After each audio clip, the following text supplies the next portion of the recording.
એ જ ક્ષણે એ મારા રૂપને, મારા સાક્ષાત્કારને પ્રાપ્ત થયો છે, માટે આને હું લઈ જાઉં છું. ગોકર્ણજી ફરી કથા કરે છે, શ્રવણનો વિધિ ફરી સમજાવે છે, અને કંઈક એવું બને છે કે બધા જ જેટલા એમનું કથાનું શ્રવણ કર્યું હતું તે બધા જ એ પરમાત્માના ધામમાં બિરાજે છે.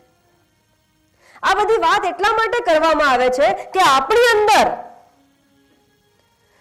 સત્વગુણ, રજસગુણ અને તમસગુણ, સત્વગુણ જેવો બંધ બેસી જાય છે, રજસગુણ માંગણી શરૂ કરે છે.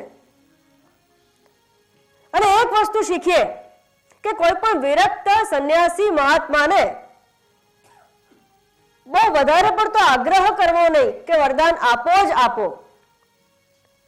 આગ્રહ કરવા જ, એક વાર ના પાડે, બે વાર ના પાડે તો સમજી જવું કે મારા માટે બરાબર નથી. કારણ કે ખૂબ આગ્રહ કર્યો અને વરદાન માંગ્યું તો એનું દુષ્પરિણામ તો આપણે જોઈ જ લીધું છે. તમસ ગુણ કેવું કામ કરે છે, ધુંધુલી જેવું, એ સમજી લીધું. અને માટે કોની વચ્ચે, કેવી વ્યક્તિઓની વચ્ચે ફરવું એ પણ ખૂબ જ સજાગતાથી વિચારી લેવા માટે આ આખ્યાયિકા કહી છે, માત્ર વાર્તા માટે નથી કહી. આ જ શ્રીમદ ભાગવતજીની વિશેષતા છે. પહેલા વાર્તા કે રૂપક કે છે, પછી પાત્રનું વર્ણન, પછી એના કૃત્યનું વર્ણન, પછી એની વિશેષતા, અને એ વિશેષતાથી પરમાત્મા સુધી કઈ રીતે પહોંચી શકાય એની થોડી વાત કરવામાં આવે છે. હવે શ્રીમદ ભાગવતજીનું આ મહાત્મ્ય સમજી લીધા પછી પરમાત્મા જે સચ્ચિદાનંદ સ્વરૂપ છે, જે અવતારથી વિભૂષિત થઈને શ્રીમદ ભાગવતમાં પોતાનું તેજ પ્રસ્થાપિત કરી ચૂક્યા છે, પણ એ પરમાત્મા તો કેવા છે? એ પરમાત્મા તો અકર્તા છે, અભોગતા છે, કશું પણ કરતા નથી, છતાં પણ આવે છે. તો કઈ રીતે આવે છે? જેવી રીતે આકાશમાં સૂર્ય છે, સૂર્ય આખું ઋતુચક્ર ચલાવે છે. આ ફૂલની કળીને ખીલવે છે કોણ? આપણે રૂમમાં કળી મૂકી હોય તો ખીલતી નથી. સૂર્ય એક એક કળીમાં જઈને શું એને ખોલે છે? ના. કે પાણીમાં જઈને, દરિયામાં જઈને બાષ્પીભવન કરે છે? તો કે ના. તો સૂર્યની જે શક્તિ જે છે, ગરમી અને પ્રકાશ, એ શક્તિ જ કામ કરી લે છે. સૂર્ય વગર એ શક્તિ નથી. અને શક્તિથી જ, એના પ્રભાવથી જે કાર્ય થઈ જાય છે, સૂર્યને પોતે આવવાની જરૂર નથી પડતી. આ પરમાત્મા તો સર્વત્ર છે, સર્વવ્યાપ્ત છે, આવે ક્યાં ને જાય ક્યાં. અને માટે જ અવતારી થઈને ગુપ્ત રહે છે અને ગુપ્ત રહીને અવતરે છે, એ આટલા માટે. તો પછી સૂર્ય પરમાત્માનું જ એક કાર્ય, આ સ્થૂળ કાર્ય, આ દેશ અને કાળમાં ઉત્પન્ન થયેલું કાર્ય પણ પોતાની શક્તિથી આખું ઋતુચક્ર ચલાવી શકે, તો એનું એક કારણ પેલો પરમાત્મા, એની શક્તિ શું? અને એની આહ્લાદિની શક્તિનું નામ છે રાધાજી.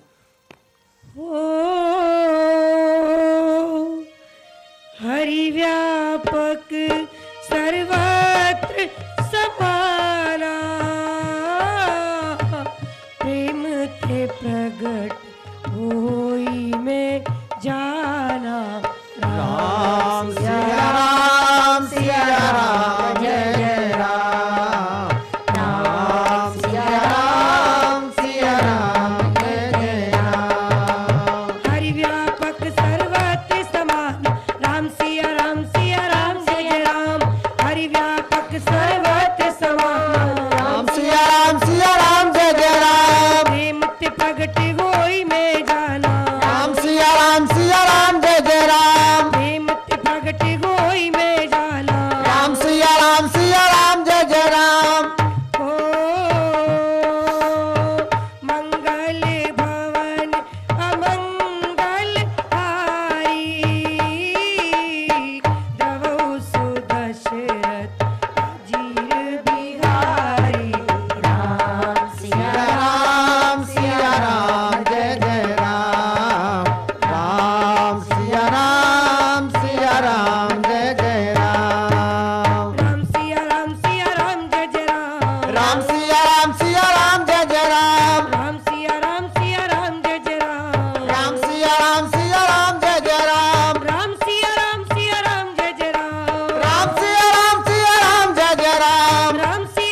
મય્યા અધ્યક્ષેણ પ્રકૃતિ સૂયતે સચરાચરમ માયામ તુ પ્રકૃતિમ વિદ્ધિ માયિનમ તુ મહેશ્વરમ અજોપી સન અવ્યયાત્મા ભૂતાનામ ઈશ્વરોપી સન પ્રકૃતિમ સ્વમધિષ્ઠાય સંભવામી સ્વ આત્મમાયયા. મારી પ્રકૃતિને, મારી નિજ પ્રકૃતિને જ અધિષ્ઠાન કરીને હું મારી જ આત્મમાયાથી જન્મું છું.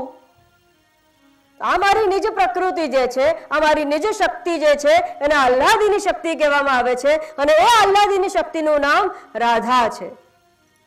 સમગ્ર ભાગવત મહાપુરાણમાં શ્રી સુખદેવજીએ રાધાજીનું એક નામ, એક શબ્દ પણ નથી લખ્યો. એનું કારણ જ છે કે રાધાજી તન્મયતયા એ પરમાત્મામાં, એ કૃષ્ણમાં એટલા લીન, એટલા મગ્ન થઈ ગયા કે જો રાધાજીનું રૂપ જોવું હોય તો કૃષ્ણ પરમાત્માને જ જોવા પડે. બીજો કોઈ રૂપે એ છે જ નહીં, ઉપસ્થિત જ નથી. લખે કોનું, વર્ણન કોનું કરે? પદ્મપુરાણમાં પણ કહ્યું છે, આત્મા તું રાધિકા તસ્ય તસ્યૈવ રમણાદસૌ. આત્મા રામ ઇતિ પ્રોક્ત ઋષિભીર ગુણદેવભીઃ. રાધાજીનું નામ તારકનું પણ તારક છે. શ્રી કૃષ્ણ પરમાત્મા કરતા પણ અતિ ગુણ છે રાધાજી, અને માટે એમના નામનો ઉલ્લેખ પણ નથી કર્યો, એમના નામની ગરિમા જાળવવા માટે આ રાધાજી. અને માટે શ્રી રાધા અને કૃષ્ણનો ભેદ જોવો એ નરકનું દ્વાર જ ખોલવા જેવું છે. માટે કદી પણ એ પરમાત્માની આહ્લાદિની શક્તિ રાધાનો ભેદ ન જોતા એ રાધાજીનો અનુભવ તમારી અંદર જ કરજો. આ વાણી જે બોલી રહી છે એ શક્તિ કોણ છે? એ રાધાજી છે. આ કાન જે શક્તિથી શ્રવણ કરી રહ્યા છે એ રાધાજી છે. આ આંખ જેનાથી જોઈ રહી છે એ રાધાજી છે. આ ન બધું ક્યું થે કાનજી ને ચાંદની તે રાધા રે. આ ન બધું ક્યું થે કાનજી ને ચાંદની તે રાધા રે. આ ન બધું ક્યું થે કાનજી ને ચાંદની તે રાધા રે. આ ન બધું ક્યું થે કાનજી ને કાનજી તે રાધા રે. આ તરુવર જળતે કાનજી ને કોયણી તે રાધા રે. આ ન બધું ક્યું થે કાનજી ને કાનજી તે રાધા રે. આ ન બધું ક્યું થે કાનજી ને ચાંદની તે રાધા રે. કાનજી તે રાધા રે.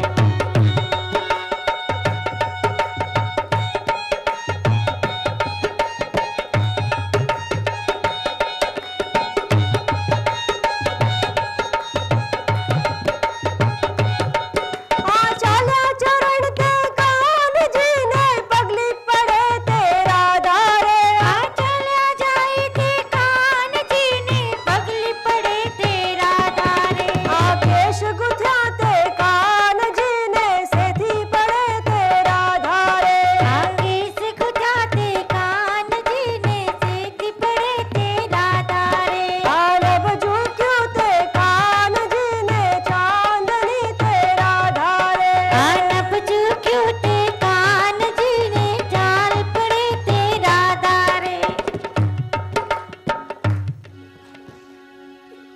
बोली राधा रानी की जय। कृष्ण कन्हैया लाल की જે શક્તિથી એ પરમાત્માને જાણવાના જે આપણે નમ્ર પ્રયાસ શરૂ કર્યો છે, એ શક્તિને યાદ કરીને એનું ઐક્યત્વ પરમાત્મામાં પ્રસ્થાપિત કરીને, કારણ કે કહેવાય છે કે શ્રીમદ ભાગવતજીનું જ્યારે શ્રવણ થાય છે ત્યારે સ્વયં પરમાત્માનો આવિર્ભાવ હૃદયમાં થાય છે, પણ શક્તિ વગર આવિર્ભાવ થઈ શકે એમ નથી. તો એવા હૃદયસ્થ આસન ઉપર પરમાત્માને બિરાજમાન કરીએ. પહેલો સ્કંદ મંગલાચરણ રૂપે એનો પહેલો શ્લોક જે છે એનું હું ગાન કરીશ. ત્યારબાદ આપણે એના હાર્દ સત્વમાં પ્રવેશ કરીને પરમાત્મા મય થવાનો પ્રયાસ કરીશું. આ જે શ્લોક છે આપના પુસ્તકમાં આપ્યો છે. પરમાત્માનું ધ્યાન જે 5મા નંબરના પાન ઉપર છે, આપ જોઈ શકશો.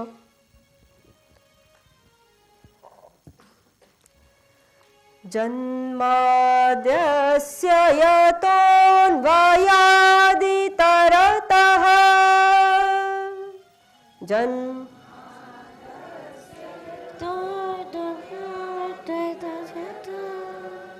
ચાર્થેષ્વભિજ્ઞસ્વરાટ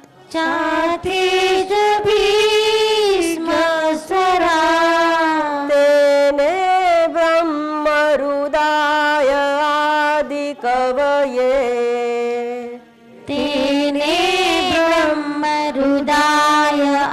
આદિકવયે મુહ્યન્તિ યત સૂરયઃ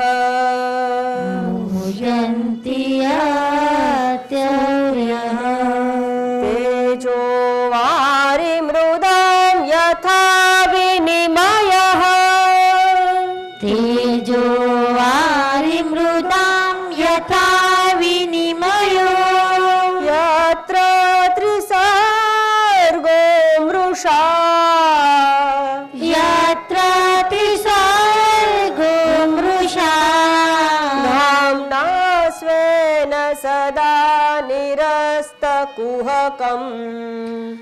ધામ્ના સ્વેન સદા નિરસ્તકુહકમ સત્યમ પરમ ધીમહિ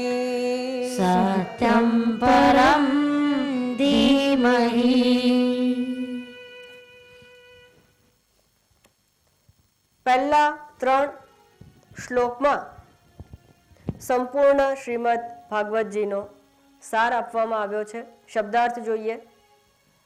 જન્માદ્યસ્ય યતઃ અન્વય આદિ તરતઃ, જેના થકી આ જગતનું સર્જન, પાલન અને સંહાર થાય છે અને કાર્ય કારણ રૂપે બધા પદાર્થોમાં અનુગત છે અને પૃથક પણ છે. તે સર્વજ્ઞ છે, સ્વયં પ્રકાશ છે, જેણે પોતાના સંકલ્પથી આદિકવિ બ્રહ્માને વેદ જ્ઞાનનું દાન આપ્યું છે, જેના વિશે મોટા મોટા વિદ્વાનો પણ મોહિત થઈ જાય છે. જેમ તેજોમય સૂર્યના રશ્મિઓમાં જળનો, જળમાં સ્થળનો અને સ્થળમાં જળનો ભ્રમ થાય છે, તેવી જ રીતે જેમાં આ ત્રિગુણમય સૃષ્ટિ મિથ્યા હોવા છતાં પણ અધિષ્ઠાનની સત્તાથી સત્યવત ભાસી રહી છે અને જે પોતાની સ્વયં પ્રકાશ જ્યોતિથી માયા અને તેના કાર્યથી પૂર્ણતઃ મુક્ત છે, એવા પરમ સત્ય પરમાત્માનું અમે ધ્યાન કરીએ છીએ. સંપૂર્ણ વેદાર્થનો સાર આમાં આવી ગયો. પરમાત્માનું સત્ય સ્વરૂપ, જગતનું મિથ્યાત્વ, જગતનું સર્પ ભુજંગ રજ્જુ ભુજંગવત ભાસવું, ઝાંઝવાના જળની જેમ ભાસવું, પણ કોની શક્તિથી ભાસે છે? એ પરમાત્માની જ શક્તિથી ભાસે છે. એની અત્યંત સ્પષ્ટપણે સ્પષ્ટતા કરી દીધી છે કે આ સત્ય સ્વરૂપની વાત હવે શરૂ થાય છે. હું જાણું છું કે સ્વરૂપ આ જ છે, પણ સમજાય ક્યારે? અહીંયા કહ્યું છે જેના થકી જગતનું સર્જન, પાલન અને સંહાર થાય છે. તૈત્તરીય ઉપનિષદમાં આ જ વાત કરી છે. યતો વા ઇમાની ભૂતાની જાયન્તે યેન જાતાની જીવંતિ યત પ્રયન્ત્યભિષમ વિશંતીતિ તદ્વિજિજ્ઞાસસ્વ. ખ્યાલ કરીએ ત્યાં કોને જાણવાની વાત કરી છે? તદ્વિજિજ્ઞાસસ્વ, આને જાણ જે ઉત્પત્તિ, સ્થિતિ અને લયનું કારણ છે.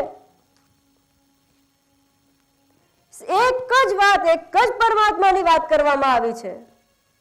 પરમાત્મામાં, આત્મામાં, ઈશ્વરમાં, પરબ્રહ્મમાં કોઈ ભેદ નથી.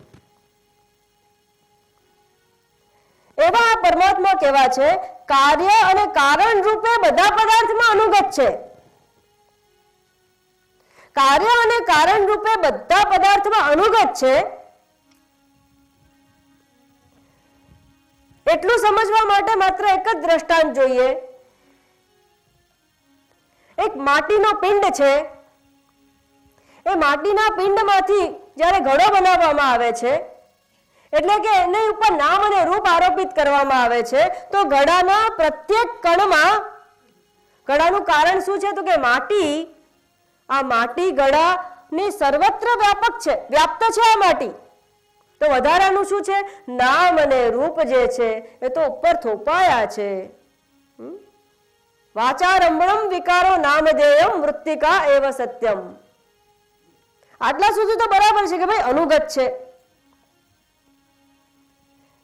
મુંડક ઉપનિષદ કહે છે આ જગત કઈ રીતે પરમાત્મામાંથી ઉત્પન્ન થયું? જો ઉત્પત્તિ સ્થિતિ લયનું કારણ એક જ હોય તો એ કઈ રીતે બની શકે? એક જ કારણ કઈ રીતે બની શકે? યથોડનાભી સૃજતે ગૃહ્ણતે ચ યથા પૃથિવ્યામ ઓષધય સંભવંતી યથા સત્પુરુષાત કેશલોમાની તથા અક્ષરાત સંભવંતી હવિશ્વમ. આ અક્ષર પુરુષમાંથી, અક્ષર એટલે કે જે ક્યારે પણ ક્ષર ન થાય, વિનાશ ન થાય, એ પરમાત્મામાંથી જેમ કરોળિયો પોતાની જ અંદરથી લાળ કાઢીને ઝાડ બનાવે છે અને એ ઝાડને પોતે જ ગળી જઈને એનો નાશ પણ કરે છે, વિનાશ પણ કરે છે, પોતાની અંદર જ સમાવી લે છે. જેમ જીવતા માણસના શરીરમાંથી કેશ લોમાની, આ કેશ જેમ સહજ રીતે વિના પ્રયત્ને ઉગે છે, યથા પૃથિવ્યામ ઔષધય સંભવંતી, જેમ વર્ષા થઈ ગયા પછી ઘાસ વિના પ્રયાસે ઉત્પન્ન થઈ જાય છે, તથા અક્ષરાત એટલે કે આ ચરાચર જગતને ઉત્પન્ન કરવા માટે કોઈ વિશેષ પ્રયત્ન નથી, પોતાની જ અંદરથી ઉત્પન્ન થઈ ગયું છે. અને માટે જે વસ્તુ આ જગતની છે એની અંદર પેલો પરમાત્મા વ્યાપ્ત છે. જેવી રીતે એક બીજ હોય, એક બીજની અંદર અવ્યાકૃત રૂપે, અશરીર રૂપે, નામ રૂપના વિભાગ વગર બીજની અંદર શું રહેલું છે? વૃક્ષ રહ્યું છે. પણ બીજનો તમે એક્સરે લો, બીજનો એક્સરે લેશો તો વૃક્ષ દેખાશે અંદર નાનું? તો વૃક્ષ નથી દેખાતું. મોરના ઈંડાનો એક્સરે લો તો નાનું બચ્ચું દેખાય છે, પણ બીજનો એક્સરે લો તો અંદર વૃક્ષ દેખાતું નથી. એટલે વૃક્ષ કેવું છે અંદર? તો કે વૃક્ષ તો છે જ, પણ અવ્યાકૃત છે. અને આ વ્યાકૃત ક્યારે થાય છે? જ્યારે તમે એને વાવો છો, કંઈક એવું બને છે, કંઈક એવો દેશ અને કાળ નિર્માણ થાય છે, ત્યારે જ અંદરથી અંકુર ફૂટે છે. જ્યારે સર્ગની વાત આવશે ત્યારે આની અંદર વધારે આપણે વિચાર કરીશું કે આ પરમાત્માની અંદર જેમ બીજને અંકુરિત થવા માટે આપણે બરણીમાં બીજ રાખ્યા તો અંકુરિત નથી થતા, પણ એ જ બીજને જમીનની અંદર વાવો છો, પાણી આપો છો, સૂર્યપ્રકાશ આપો છો, ત્યારે જ અંકુરિત થાય છે. તો પરમાત્માની અંદર એવું તો શું થયું? અવ્યાકૃત ગુણક્ષોભાન. એ જે વાત છે પરમાત્માના અવ્યાકૃત ગુણમાં ક્ષોભ થવા પામ્યો. કઈ રીતે ક્ષોભ થવા પામ્યો એ આપણે જોઈશું. અત્યારે તો આ પરમાત્મા કઈ રીતે બધામાં અનુગત છે. જેમ પેલું બીજ અંકુરિત થાય છે અને વૃક્ષ બની જાય છે. હવે હું તમને કહું છું કે મેં તમને બીજ આપ્યું હતું, એ બીજ મને પાછું આપો. તમારી પાસે તો વૃક્ષ આવી ગયું છે. તો કે છે કે હવે એ બની ના શકે. આ વૃક્ષની ઉપર કોઈ બીજ લાગ્યું તો તમે લઈ જાઓ, તમે જે બીજ આપ્યું હતું એ તો અમે પાછું આપી જ ન શકીએ. તો કે ઓહો, એ તો મને અત્યંત પ્રિય હતું બીજ, હવે મારે એ બીજને રાખવું છે, જોવું છે.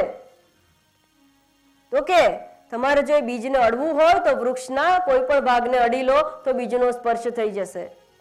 તમારે એ બીજને ચાખવું હોય તો વૃક્ષની કોઈ પણ ફળ કે ડાળી ચાખી લો તો એ બીજનું આસ્વાદન થઈ શકશે.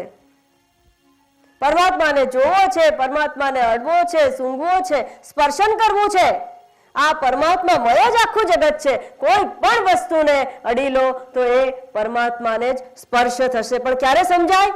આ જ્ઞાન યુવાન હશે અને વૈરાગ્ય હશે. બીજી કોઈ બાબતમાં મન ન જાય, સંપૂર્ણ દેહાધ્યાસ છૂટી જાય, નામ રૂપાત્મક જગતનું મિથ્યાત્વ સમજાઈ જાય ત્યારે ખબર પડશે, બાકી નહીં ખબર પડે. અને માટે જ આ જ્ઞાન અને વૈરાગ્યને પ્રબળ બનાવવાના છે. જ્યાં અડશો કણ કણમાં આ પરમાત્મા વ્યાપ્ત છે. એ આ રીતે જ્યાં જ્યાં વૃક્ષ છે ત્યાં ત્યાં બીજ છે, એમ આ પરમાત્મા બધે અનુગત છે. પણ એટલા જ માટે મેં કહ્યું કે દ્રષ્ટાંત ખાલી અનુગત પૂરતું જ આ લેજો, કારણ કે આગળ આ પરમાત્માને જુઓ,